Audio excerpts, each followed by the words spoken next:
Okay, Disney Pixar fans, let's open by talking about the Incredibles franchise. The movies follow a family of superheroes with a variety of powers, including whatever shape-shifting thing Jack Jack does.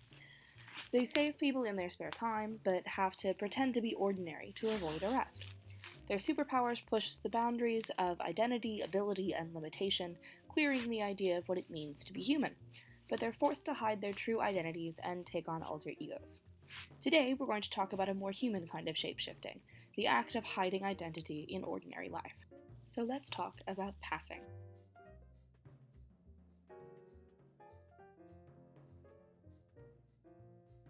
Daniel Silverman references passing as an act of breaking social rules, crossing or passing through a line or boundary, indeed trespassing, to assume a new identity, escaping the subordination and oppression accompanying one identity and accessing the privilege and status of the other. Accessing privilege this way can be beneficial, but this particular shape-shifting superpower can also have dangerous consequences. So why take the risk?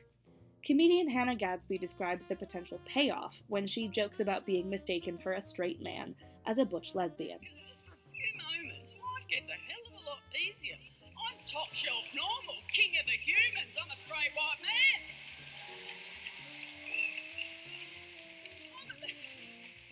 I'm about to get good service for no fucking effort. Dude, I apologise, I was going to take my assigned seat and both the armrests.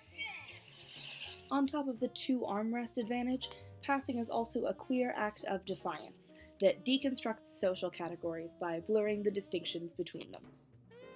The term passing originated in historical race relations, when light-skinned or mixed-race people of color could sometimes pretend to be white to break segregation barriers.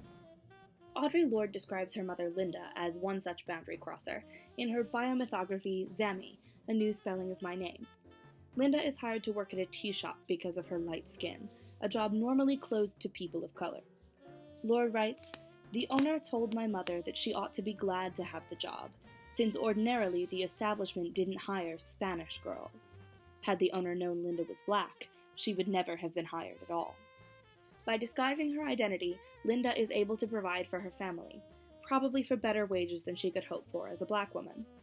Even Lorde's style recognizes the importance and taboo of a black woman in a space meant for white people, by capitalizing black and leaving Spanish in lowercase. When Lorde's father inadvertently outs her mother as black, the facade comes crumbling down. Linda's act of passing has revealed the fragility of segregationist social constructions, and the racist status quo must quickly reassert itself to remain intact. Tara Proper calls this act of forcing black bodies into white space counter-narrating, a process that complicates and effectively queers race. Let's move on to gender. Most outward gender expression consists of performative behaviors, from the way you dress to the way you speak to the way you take up space. For trans people, passing means methodically changing their behavior to appear more like their identifying gender in public. Sociologist Carla Pfeffer describes this passing as a sort of audition for group membership. If you can act the part, you get to reap the accompanying benefits.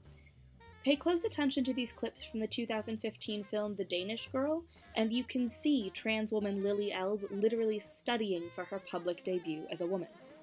Notice how Lily surreptitiously mimics the movements and mannerisms of the women around her, but starts and quickly reverts back to masculine presentation when someone catches her in the act. She knows that she is trespassing in the feminine role, committing to a whole sphere of life that is supposed to be closed to her.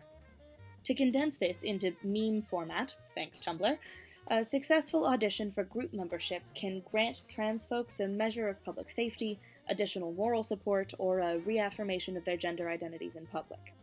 However, some trans people argue against the use of the term passing, arguing that it pressures them to fit narrow, binary ideas of masculinity and femininity. Passing may queer the gender binary by exposing the performativity of gender, but eliminating the pressure to pass could do away with that binary entirely. Passing gets even more complicated when it comes to sexuality. Bisexual people, for instance, are likely to find themselves reaping the benefits of heterosexuality when they date opposite-sex partners. Abby Bosworth describes this in her article in Medium. On the surface, people wouldn't know I'm queer. People wouldn't jeer or comment, people wouldn't shout obscenities, People wouldn't shame me for publicly showing love. These things don't take away my experiences of being bi, but they're a privilege, and they definitely make my life and my love easier. However, such passing is only possible because of biphobia. Straight passing, therefore, is a transgression on two fronts, creating a conundrum that queer theorist Kirby Childress calls abjection of the bisexual. To be bisexual, he argues, is to be constantly caught in limbo, always assumed to be either homosexual and trespassing in heterosexual space, or heterosexual and trespassing in homosexual space. This contributes to feelings of invisibility and abandonment.